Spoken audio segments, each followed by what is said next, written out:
ओंकार वर्णे लिखित आणि दिग्दर्शित अभिवाचन खिडकी. फाडलं पाहिजे हे स्वप्न नावाचं कातडं आजपर्यंत तळापर्यंत पहिल्यांदा. मग सापडतील तुम्हाला अगणित स्वप्नांचे सापळेच सांगतील. लटकत असतील कितीतरी लिंग त्या सापळ्यांना आणि खळखळत असतील कितीतरी घुंगरू त्या कातड्यांना. आकर्षण नुसतं सापळ्यांचं, माणसांच्या कातड्यांमागे लागलेल्या सापळ्यांची महत्वाकांक्षी निगरक्त कोरडी मोहीम म्हणायला हरकत नाही.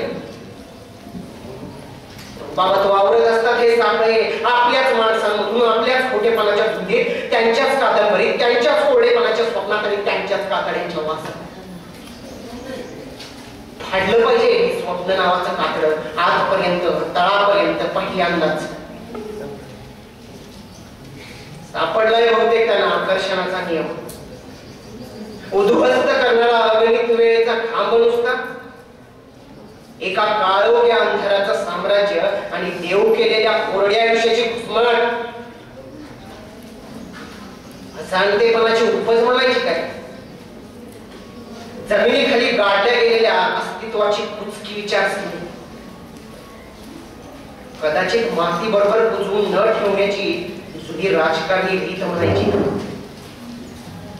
अस्तित्वाच्या प्रश्नात अस्तित्व क्षणात संपणार असून सुद्धा शांततेत सापळ्यांचं अस्तित्व कायम राहणार आहे. फाडलं पाहिजे हे स्वप्न नावाचं कातडं आजपर्यंत तळापर्यंत पहिल्यांदाच. अरे वा, तुझ्या कवितांचं खोड अजून चालूच आहे तर मग आणखीन एक होऊन जाऊ दे. ए नको नको बस, एक तर दिवस जड झाले आणि त्याच्या कविता. आवाजाची किरकिर करत नील सगळ्या मित्रांबरोबर त्याच्या नाटकाच्या हॉलवरती गप्पा मारत होता. रात्रीचे 10:30 झाले तरी गप्पा चांगल्याच रमल्या होत्या. बघताच नेहाने एक विषय काढला. काय रे, किती जणांची वर्जिनिटी लूज झाली? सगळ्यांच्या विषयाचा ठेकाच फुटला. प्रत्येक जण आपापल्या वर्जिनिटी लूज झालेल्या स्टोरी सांगत होते. पण जेव्हा नीलचा विषय आला तेव्हा तो म्हणाला, अजून तरी नाही. चाललेल्या खुसफुशीला अचानक शांततेचा चिमटा लागला. सगळ्यांना आश्चर्याचा धक्काच बसला. जो नील सरांना सुद्धा बोलायला घाबरत नाही, ज्याचं कम्युनिकेशन स्किल सगळ्यांपेक्षा उत्तम आहे, तोच अजून वर्जिन. काहीतरीच काय तुझी स्थापना होणार? नेहानं ओरडूनच विचारलं. शपथ ग, वर्जिन अजून. नील सुद्धा तिला अडवूनच बोलला. वेळ जशी जास्त झालेली तशी त्यांची चर्चाही जास्त होती. सगळे घरी निघाले. पण का माहित का, नीलच्या डोक्यातून तो वर्जिनिटीचा विषयच जात नव्हता. त्याला समजेनाच की त्याच्या ग्रुपमध्ये तोच कसा एकटा अजून अजून प्रेमच नाही केलं. हा, पण त्यानं पण हा विचार केलाच ना की आपली गरज काय व्हिडिओनेच होते, तर बाकी काही कशाला, असं म्हणत तो स्वतःशीच असला. पण त्याच्या जोकवरती हसण्यासाठी तो एकटाच होता. व्हर्जिनिटीचा विषय त्याला जोर लावून खात होता. हा विषय डोक्यातून निघावा म्हणून त्यानं मोबाईलवरती जुनी गाणी लावली. ये रातें मौसम नदी का किनारा, ये चंचल हवा, कहाँ दो दिलों ने मिलकर कभी हम न होंगे जुदा. ला ला ला ला ला ला ला.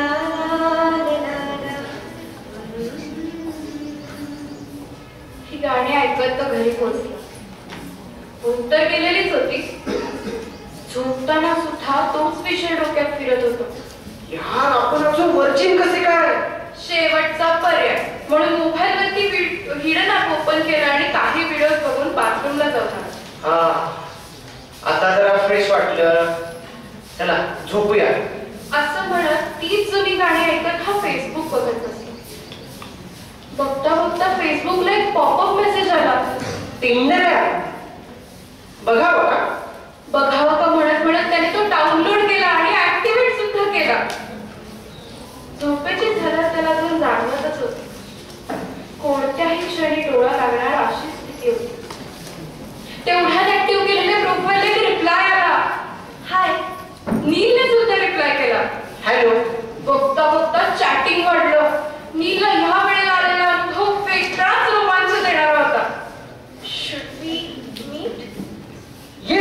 Very good. म्हणता म्हणता नंबर एक्सचेंज झाले, जागाही ठरली. जागा मात्र नीलच्या मामांची बर का. मामा गावाला गेलेले म्हणून किल्ली नीलच्याच घरी. आणि मामांचं घर गावापासून जरा लांबकडे निवार. अचानक तिचा फोन आला. नील सुद्धा जोमानं बोलू लागला. नीलचं मुलींशी बोलणं तसं इम्प्रेसिव्ह असं. आणि नीलच्या बोलण्याला कोणी बघलं नाही तर मग तो नील कसला. मी तुला ओळखणार कशी? मी पांढऱ्या रंगाचा शर्ट घालून येतो. ओके. आणि तू? मी काय करू? घाल काही. ए पण वन पीस नको हा. माझ्या मामाच्या शेजारच्यानी बघितलं ना तर अवघड होईल. अरे हा, माझ्याकडे लाल रंगाचा चुडीदार आहे, तो घालू? हो मस्तच. ए पण स्टोल बांधून ये ना. हो रे. दुसऱ्या दिवशी मामांच्या घराजवळच्या बागेत भेटायचं ठरलं. नीलनं खास नवीन पांढरा शर्ट घातला होता ज्याच्यावरती गुलाबी रंगाची फुलं होती. वेळेच्या अगोदर 20 मिनिटं याची सवय त्याने इथेही पाळली. पण आज पहिल्यांदाच त्याचे हातपाय थरथरत होते. डोक्यात विचारांचे ढग गर्दी करत होते. आज खऱ्या अर्थाने ती भेटणार. माझ्यातल्या कवितेला ती भेटणार आणि तिच्यातल्या कवितेला मी. माझ्यातल्या कविता, तुझ्यातला मी, माझ्यातली तू की कवितेतला मी, नेमकं शोधतोय काय? तुझ्यातली तू की माझ्यातला मी. थरथरती रात्र, सरसरता गंध, गंधामधली तू की तुझ्यातला गंध. तुझ्यातलं मी पण की माझ्यातलं तू पण. विरून गेली रात्र सारी, शोधतोय काय? माझ्यातलं तू पण की तुझ्यातलं मी पण. माझ्यातल्या कविता, तुझ्यातला मी, माझ्यातली तू का कवितेतला मी, नेमकं शोधतोय काय? तुझ्यातली तू की माझ्यातला मी. एक मिनिट. मुलगी ओळख नसताना सुद्धा एकटी रूमवर यायला तयार होते. पोचलेलीच असणार बहुतेक. नवीन इन्स्टा टिंडर जनरेशन. बाकी काय? आपल्या नाटकातल्या मुलांनी चेष्टा तर केली नाही ना? किंवा मला नाही काय मी खूपच बरोबरचे विचार करतो. पण न बघता ओळख नसताना ही आली. सावध राहायला पाहिजे. अर्धा तास झाला. नील घड्याळाकडे बघून एकदमच दचकला. मी अजून बाहेर. आता बागेत सर्कलला भेटायचं ठरलं होतं ना. ती गेली तर? असं प्रश्नाचं कागद घेऊन तो सर्कल पाशी पोहोचला. योगायोगानं 3 मुली दिसल्या. पण कुणीच लाल चुडीदार घातला नव्हता. हा, नीलला खात्रीच पटली. हे काम त्या निरंजनचंच असणार. मागच्या वेळेला फेक अकाउंट काढून चेष्टा केली होती ना त्याची. अचानकच पावसानं जोर धरला. अरे बापरे. असं म्हणत नील जवळच असणाऱ्या झाडाचा आसरा धरला. भिजलेला फोन शर्टला पुसता पुसता त्याचं लक्ष समोरून येणाऱ्या मुलीकडे गेलं. त्यातच त्याने लाल चुडीदार घातलेल्या मुलीला पाहिलं. तिचा तो सावळा चेहरा बघता क्षणी डोळ्यात भरला. तिचे कुरळे केस पाण्याने ओले झाले होते. लाल चुडीदार ओला बघून तिच्या नाजूक बारीक अंगाला चिकटला होता. तिच्याकडे पाहताना त्याला एका वासनेचा वेडा घेर धरत होता. का मुलगी म्हटल्यानंतर वासनेची जागा आठवते. असं जाणवत होतं की वासनेच्याही पुढे खूप काहीतरी आहे. तरी सुद्धा ही वासनाच का? तिच्यामध्ये नेमकं शोधतोय काय तेच कळत नव्हतं. म्हणजे खरं तर स्त्री नाही आहे ना वासनेचा गंध. माहितीये का अशी एखादी जागा जिथं स्त्री नाहीये वासनेचा गंध. अगतिकता नाही, स्पर्शाचा बंध. उघडता नाही खतखतलेल्या भावनांचा रंग, स्पर्शापेक्षाही जास्त बोलणारा, डोळ्यातून न कळत येणारा तो नाजूकसा पाण्याचा थेंब, अबोल वाक्य, अर्थहीन शब्द, कळून सुद्धा न कळालेलं तिचं सत्य, तिचा चेहरा, आणि शेवटचं वाक्य. प्रेमाचं कपट नाही, सोबतीचा बंध, अंगाचा दर्प नाही, तो घामाचा नाजूकसा सुगंध. माहितीये का अशी एखादी जागा जिथे स्त्री नाहीये वासनेचा गंध, नकळत जाणून देणार तिची सोबत, घमघमणाऱ्या तिच्या केसांचा वास, नकळत तिच्या सगळ्या आठवणी, आणि समाधान देणारा तो क्षणिकतेचा आभास. माहितीये का अशी एखादी जागा जिथे स्त्री नाहीये वासनेचा गंध? कविता? हा, माझं नाव कविता. मी नील.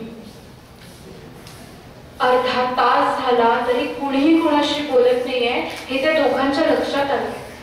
नील मात्र पुरता वैतागला होता. त्यानंतर movie, coffee shop, rain forest, McDonald's आणि शेवटी मामाचं घर. असं काय काय प्लॅन केलं होतं. सगळाच प्लॅन फूस झाला. आता काय करायचं? तूच सांग ना काय करायचं ते. आपण तुझ्या मामांच्या घरी जाऊया. मला चेंज करावं लागेल. हो तसं पण तू म्हणशील तसं. पावसात भिजत दोघे नीलच्या गाडीवरून मामांच्या घरी निघाले. पाऊसही हळूहळू शांत होऊ लागला. नीला पावसाने उधळलेल्या मातीचा आणि तिच्या केसांचा बारीकसा सुगंध जाणवू लागला. सॉरी. काय? मी उशीर केला ना, म्हणून आपला प्लॅन खराब झाला. असू दे वाईट वाटून घेऊ नकोस, चालायचंच. पण अचानकच नील दचकला, कारण मामाच्या गल्लीत आत येताच त्याला गर्दीचा डोलारा दिसला. बहुतेक मामांच्या शेजारच्यांचं लग्न होतं.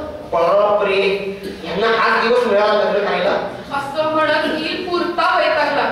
मामाच्या दारापाशी पटकन गाडी लावून तो आत निघाला जातो तोपर्यंत अशी कुणीतरी हाक मारली. ते शेजारचे चव्हाण काका होते बर का. अरे आज इथं कुठं? असं म्हणत नेहमीच आठवण विचित्र असते. कविताकडे बघून तर त्यांनी डोळेच मोठे केले. जेवायला या आमच्याकडे, लग्न आहे असं म्हणत शंकेनेच काका तिथून निघून गेले. पोपला सापडलो असं मनाशीच म्हणत नीलनं कविताला घरात घेतलं. कविता जरा अनकम्फर्टेबलच होती. तुला अनकम्फर्टेबल होत असेल तर मी बाहेर थांबतो. नको नको, थांब तिथेच. मी आलेच चेंज करू. रूम ती समोरची. स्वतःची बॅग घेत कविता रूम मध्ये गेली. दरवाजाचा 5 ते 6 वेळा आवाज झाल्यानंतर नीलला कळालं की लॉक व्यवस्थित लागलंय का हे ती बघत असणार. चहा पिणार का? हो चालेल. मामांच्या घरात रोजचं येणं जाणं नसलं तरी चहा पुढे साखर कुठे आहे हे नीलला पक्क माहिती होतं. उकळत्या पाण्यात चहापूड साखर टाकताना त्याचा दळवळणारा वास त्याला त्याच्या रात्र झोपेची आठवण करून देत होता. झाला चहा? हो, दूध टाकला की झालं. दूध घेण्यासाठी नील फ्रीज कडे वळला तर त्याला समजून चुकलं की दूधच नाहीये. मला दुधाचा चहा नको. कदाचित कविताला कळायला असावं की दूध नाहीये. पण जेव्हा नीलने तिला दूध नसलेला काळा चहा दिला तेव्हा तिने घातलेल्या काळा बत्तीस त्याच्या नजरेत पडला. काय दिसतेस ग तू? नील न विचार करताच बोलला. कविता सुद्धा गालातल्या गालात. तो काळा चहा जरी कविताला आवडला असला तरी नीलला तो बत्तीस सारखा भरून बघावा वाटत होता. तुला वाटलं असेल ना किती खराब मुलगी आहे. पहिल्या भेटीतच अशी भेटली. तू मला का निवडतेस पिंडरवर? अरे मी ओळखते तुला. तू आमच्या स्कूलला होतास. शांत असायचास ना, गप्प गप्प. तुला टिंडरवर बघून तर मला धक्काच बसला आणि जरा विश्वास पटलं की आपल्यापेक्षा कोणीतरी आहे मित्र, म्हणून तुला निवडलं. शांत असायचास, कविता करायचास, आवडायच्या मला तुझ्या कविता. तुझ्याशी बोलायला यायचे तर तू पळून जायचंस. ऐक ना तुझ्या कविता.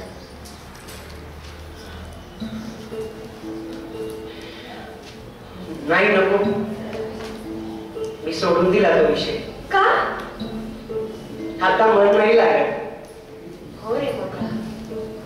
म्हणजे? अरे मोकळा आणि ते सोडून तुझ्याकडे. त्यांना सुद्धा मोकळ्या हवेची गरज आहे ना. पण एक गोष्ट लक्षात ठेव, खंत कायम राहणार. कविता लिहिण्याची आणि कवी लिहिण्याची. ज्यांना जमिनीशी नातं बांधायचं असतं त्यांनी आभाळ बघून आल्यानंतरचं दुःख कधीही जाणून घेऊ नये. हे बाप रे, एवढा भयान एकटेपणा तू सोडून कुणालाच माहिती नाहीये का? सगळ्यांना एकटेपणाची ओळख करून देण्याची वेळ आली आहे बहुतेक. कविता नावाचं आयडेंटिटी कार्ड वापरायला हरकत नाही. वाच ना ती कविता, वाच ना.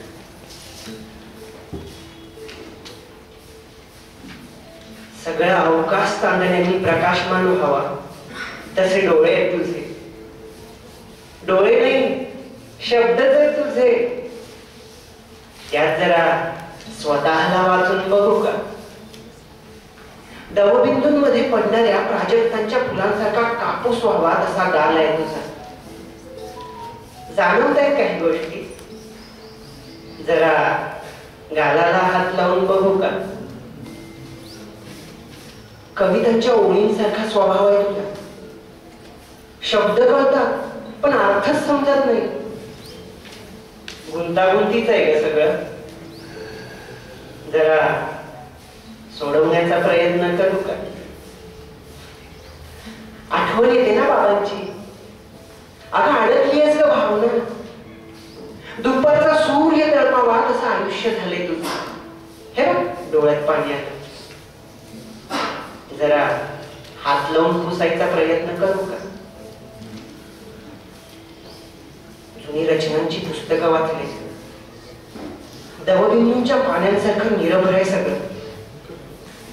गोष्ट पुढे चालली पण थांबतच नाही. आवडायला लागली असते तुम्हाला. हे तुझ्या हळूच कानात सांगू का? मनात एक इच्छा तयार झाली. तू व्यक्त करू का? कर ना. काही नाही, काही नाही. बाजूला हो, मी देते चहा. असं म्हणत कविताने सरळ चहाच्या भांड्याला हात लावला आणि एकदमच ओरडली. नीलने पटकन गॅस बंद केला आणि तिचा हात हातात घेऊन फुंकर मारू लागला. अचानकच नीलला तिच्या श्वासांचा आवाज ऐकू येऊ लागला. नीलला त्याच्या हृदयाची धडधड सुद्धा समजत होती. बराच वेळ नुसता श्वासांचा आवाज चालू होता. कविताने अचानकच नीलच्या ओठांवरती ओठ टेकवले. नीला जाणवत होतं की काहीतरी थांबलंय, काहीतरी घडतंय. हे समजायच्या आतच ती लाजून बाजूला गेली. नीलही घरातल्या घरात असला. असं वाटत होतं की नीलचा फुगा झालाय आणि त्याच्यातली हवा हळूहळू बाहेर पडते. दोघांचंही ओठांच्या ओठात हसणं चालू होतं. दोघेही आपसुकच समोरच्या खोलीकडे वळले, जिथे कविता कपडे बदलायला गेली होती.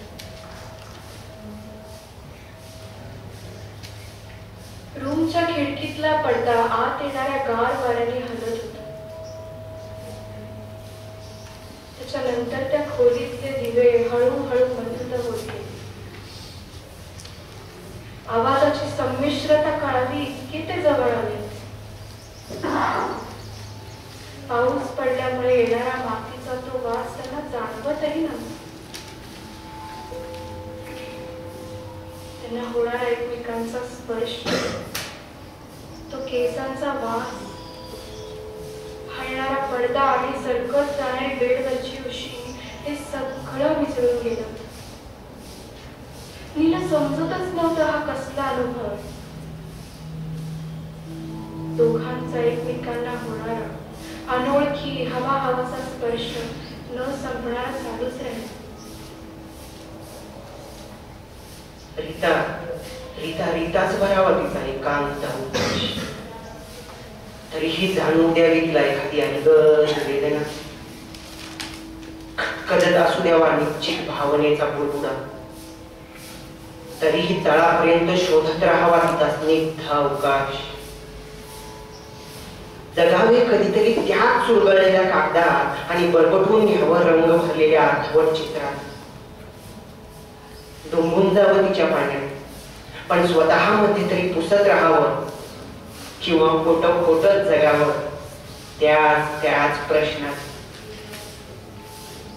पण विचारूने तिला तिची कुठलीही अवकाशमय व्याप्ती, मरू द्यावा तिच्या प्रामाणिक इच्छांचा आलेख त्याच स्वप्नात. रीताच भरावा तिचा एकांत अवकाश. जाणवू द्यावी तिला एखादी अलगद वेदना. कविता अचानकच लाजून रूम मधून बाहेर आली. नीलही तसाच तिच्या मागे आला. तिचा हात हातात घेऊन डान्स करू लागला. त्या दोघांचं ते हसणं त्या मोकळ्या घराला बहारणारं होतं.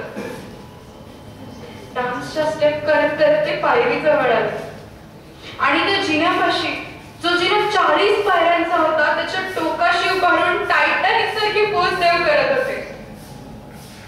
कविताचा चेहरा बघावा म्हणून त्याच पोज मध्ये तो मागे वळला. त्याच वेळी त्याचा पाय घसरला आणि तो पायरीवरून जोरात गडगडत खाली उतरला. ते पायरीवरून खाली पडणं त्याला चांगलं दुखवणारं ठरलं. तरी सुद्धा तो हसतच होता. हसता हसता त्याला कविताकडे वर बघायचा प्रयत्न केला तर तिथे त्याला त्याच्या घराची खिडकी दिसली, ज्याचा गुलाबी पडदा वाऱ्याने हलत होता.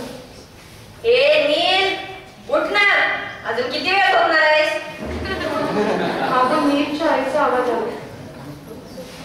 नीला एकदमच सकाळ झाल्याची जाणीव झाली. उठून त्याला धुवून घेतले. त्याला नेमकं समजेनाच की घडतंय काय. अखंड दिवसभर ती भावना त्याच्या मनात होती. जी रात्र त्याने त्या मुलीसोबत एकांतात घालवली ती आठवत तर होतीच, पण जाणवतही होती. तिचं नसणं त्याला त्याच्या आयुष्यात काहीतरी हरवल्याची जाणीव करून देत होती. ते सगळे प्रसंग त्याच्या डोळ्यासमोर येत होते. तिचा स्पर्श, सहवास, बोलणं, हसणं, सगळं. सेक्सपेक्षाही काहीतरी वेगळं अनुभवलं होतं त्याने. जे व्हिडिओ मध्ये बघितलं होतं त्यापेक्षा हे विरुद्ध आणि सुखद आठवण करून देणारा सहवास अनुभवला होता. सगळं आठवण नील स्वतःशीच म्हणाल. स्वप्नात का होईना व्हर्जिनिटी लूज केली. पण हे नेमकं काय आहे जे त्याला अपूर्णपणाची जाणीव करून देत होतं? का आयुष्यातली प्रत्येक कविता पूर्ण होत नाही? का असते ती कायम अपूर्ण? खरंच प्रत्येक कविता पूर्ण होत नसतात. हो, प्रत्येक कविता पूर्ण होत नसतात. असतात काही कविता अर्धवट, बोलक्या आणि अपूर्ण. प्रत्यक्षात अपूर्णत्वच बोलते पूर्णत्वाच्या किमतीत अपूर्णतेची पुसटशी किंमत. ती किंमत जी आहे अर्धवट आणि आळशी, जी ओळख आहे अपूर्ण व्यक्तिमत्वाची अपूर्णपणा. मुळात ओळखच पूर्णत्वाची सांगड घालते आणि घालवलेल्या आणि चालवणाऱ्या वेळेची अमर्याद सीमा शोधते. प्रेम न मिळणं हे मुळातच पूर्णत्व. वाचनाचं आणि वाचण्याचं, तिला पण आणि तिच्यापासून. होतात काही नाती अर्थबद्ध, विरळ, रसविहीन, पण त्यातही असतो एकटेपणाचा वास आणि ती शरीराची कधीही न भागवली जाणारी वासना. कधी कधी तर कळून जाते त्या प्रेमाची भूक जी भागवली जाणार आहे पायाच्या मध्यात किंकाळीने आणि छातीवरच्या कुंतल मांसाने. मग हवी कशाला असली नाती? खऱ्याचा मुखवटा घालून खोटेपणाला किंमत देणारी. एखादी जागा जी भरली आहे एकतर्फी स्वार्थाने आणि क्षणिक आनंदाने कशाला करू द्यावी रिकामी? जाऊ द्यावा ना एखादा स्वार्थाचा खडा त्या पाण्यात तळापर्यंत जाईल इतका खोल आतपर्यंत रुतेला सा.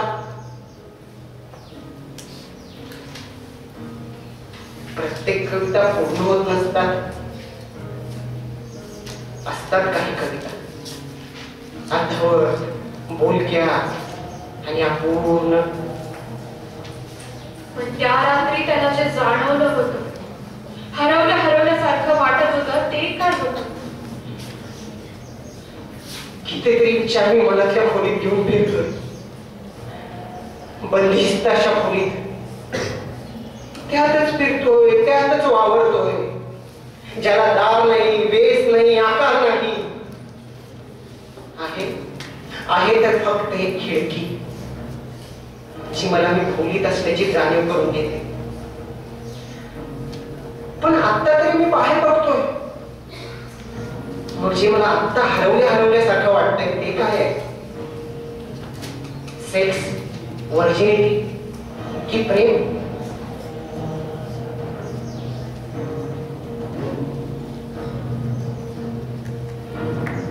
सादर करीत होतो